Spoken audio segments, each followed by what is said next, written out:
Hola, Dios te bendiga. Te doy la bienvenida una vez más a este programa La Biblia Leída y Explicada. Hoy vamos a estar leyendo el capítulo 3 del Evangelio según San Marcos y vamos a leer el pasaje que se titula Elección de los 12 apóstoles. Se encuentra en los versículos desde el 13 hasta el 19. Pero antes, como siempre, vamos a orar. Padre, gracias te damos, Señor, por una nueva oportunidad que tú nos das de leer tu palabra. Yo te ruego, Dios mío, que tú me capacites, Señor, para la lectura de esta palabra, que tú me ayudes, Señor, que tú pongas palabras en mi boca, que tú fluyas para edificación de tu pueblo. Gracias te damos, Señor, en el nombre poderoso de Jesús. Amén y amén. Así que vamos a leer Marcos 3:13. Dice así: Después subió al monte y llamó así a los que él quiso y vinieron a él, y estableció a 12 para que estuviesen con él y para enviarlos a predicar, y que tuviesen autoridad para sanar enfermedades y para echar fuera demonios, a Simón, a quien puso por nombre Pedro, a Jacobo, hijo de Zebedeo, y a Juan, hermano de Jacobo, a quienes apellidó Boanerges, esto es, hijos del trueno, a Andrés, Felipe, Bartolomé, Mateo, Tomás, Jacobo, hijo de Alfeo, Tadeo, Simón el cananista, y Judas Iscariote, el que le entregó. Y vinieron a casa. Gloria a Dios. Entonces, aquí vemos algo muy tremendo, algo maravilloso, ¿no? Vemos que Jesús comenzó su ministerio y Jesús empezó a llamar discípulos, es decir, él empezó a llamar a muchas personas para que lo siguieran, y había muchas personas que estaban interesadas en seguir a Jesús, de manera tal de que Jesús tuvo muchos discípulos. Pero Jesús entendía que tenía que escoger a 12 discípulos para que estuvieran todo el tiempo con él. Es decir, para que fueran sus compañeros de equipo. 12 personas que no lo iban a seguir de vez en cuando, sino que se iban a dedicar a estar con él, a predicar con él y a acompañarle siempre.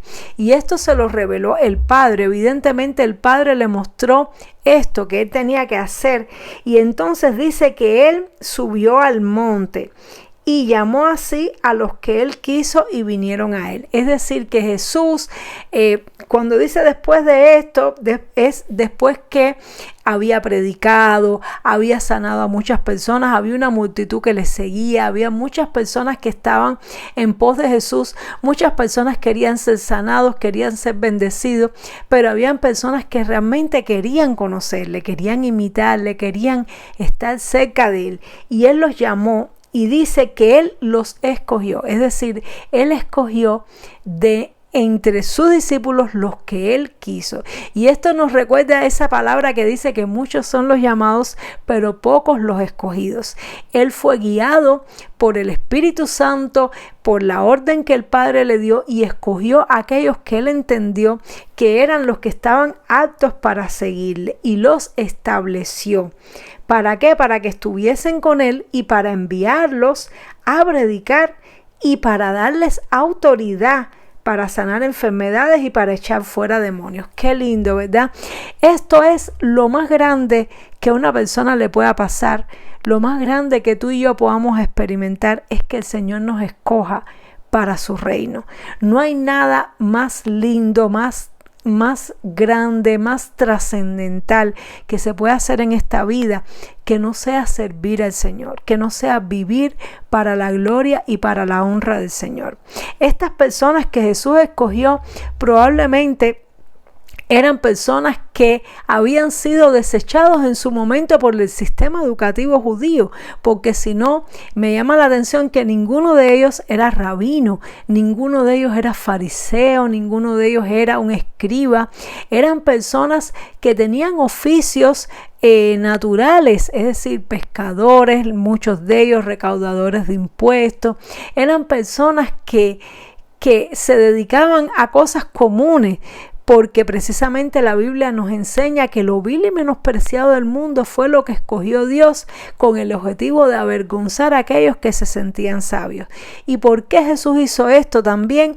Lo hizo porque a veces las personas que se sienten, que no califican, que nos sentimos, porque yo me incluyo, que no calificamos para servir a Dios, porque somos personas débiles, porque tenemos problemas de carácter, porque tenemos problemas en nuestra vida, porque tenemos necesidad espiritual, porque no nos sentimos muy valientes, ni nos sentimos capaces, ni clasificamos según los estándares establecidos por la sociedad para ser personas triunfadoras. A esos muchas veces son los que Dios escoge, porque muchas veces eso precisamente nos lleva a ser humildes, eso nos lleva a no creer que lo sabemos todo, eso nos lleva a querer aprender, a ser moldeables, y Él lo hace para glorificarse, para que se vea y que lo que está sucediendo no es obra del hombre, sino es obra de Dios. Y esto es algo muy lindo para mí. Es la petición más grande de mi vida, que Dios me use para su gloria. Yo estudié una carrera universitaria y hoy por hoy la ejerzo, pero entiendo que no hay nada tan lindo como vivir para servir a Dios.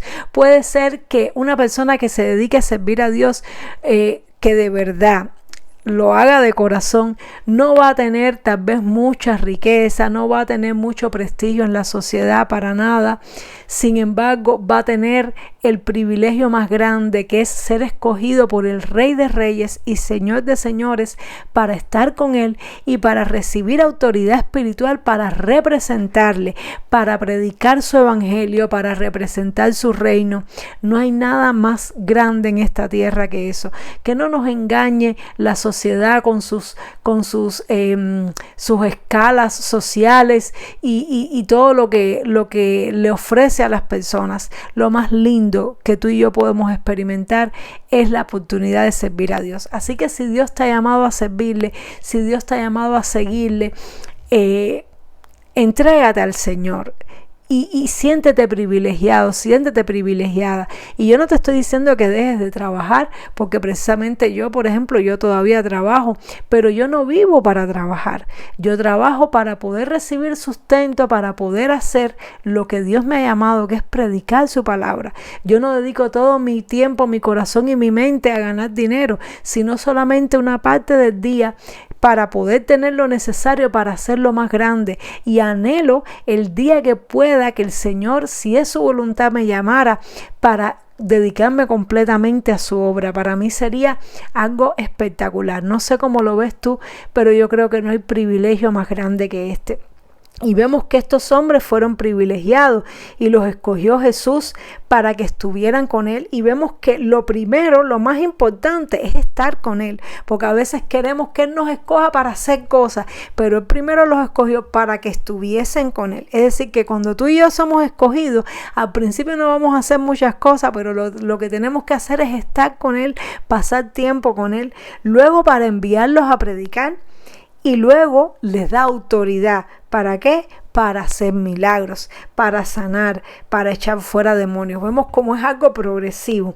Y entonces, y aquí vemos los nombres de las personas que, bueno, ya lo estuvimos leyendo. Simón, a quien puso por sobrenombre Pedro. Jacobo, hijo de Zebedeo, y Juan, hermano de Jacobo, que los apellidó.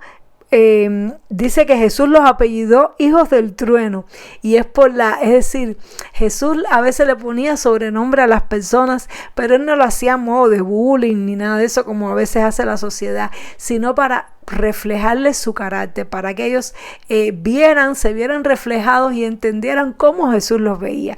Y los puso hijos del trueno porque parece que eran bastante fuertes, bastante imponentes, y recordemos que en una ocasión la madre de Juan y Jacobo se acercó a Jesús pidiéndole que en su reino se sentara uno a la derecha y uno a la izquierda, es decir, que eran personas como con grandes deseos y aspiraciones, y también vemos que ellos le pidieron en una ocasión cuando Jesús fue a pasar por Samaria, que los samaritanos pues no lo quisieron acoger. Estos hombres le pidieron a Jesús que si quería, que si porque nos hacía caer fuego del cielo como Elías, sí, que eran hombres fuertes de carácter. A Pedro a Simón lo apellidó Pedro, sí, le puso por sobrenombre Pedro, que significa roca, diciéndole que quería que él fuera como una roca, que no fuera tan... Simón era muy entusiasta, pero era un hombre muy llevado por sus emociones, por sus sentimientos, y Jesús lo quería convertir en alguien sólido, en alguien firme como una roca.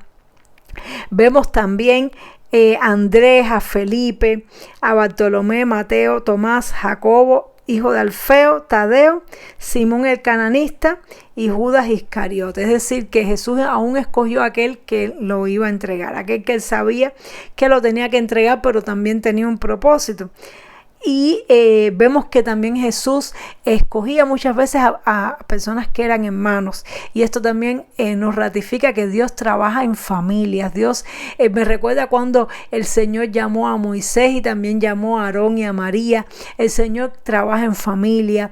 El Señor es maravilloso y muy curioso. Cada una de estas personas venía de un contexto diferente, tenían oficios diferentes, tenían maneras de pensar diferentes, pero el Señor los unió, los atrajo y los hizo que vivieran con Él, y les dio el oficio más grande, más lindo que se le puede dar a una persona, que es ser discípulo de Jesús, es seguir a Jesús. Y de hecho, estos hombres han trascendido. ¿Quién les iba a decir a ellos que 2000 años después se les iban a recordar así con tanto renombre? Sus nombres han trascendido, sus vidas, sus historias, porque cuando tú y yo le dedicamos nuestra vida a Dios, Dios hace que nuestra vida trascienda.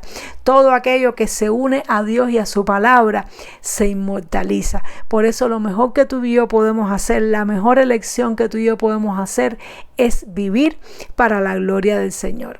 Dios te bendiga mucho. Espero que esta palabra te haya edificado, que haya despertado en ti el deseo de servir, que te haya hecho ver que lo más grande que puedes alcanzar en la vida no son riquezas ni posiciones sociales, es ser un discípulo de Jesús, ser un representante de su reino, estar con Él, predicar su palabra y ser enviado para hacer su obra. Dios te bendiga mucho y nos vemos, Dios mediante, en el siguiente programa para continuar la lectura del Evangelio según San Marcos. Bendiciones.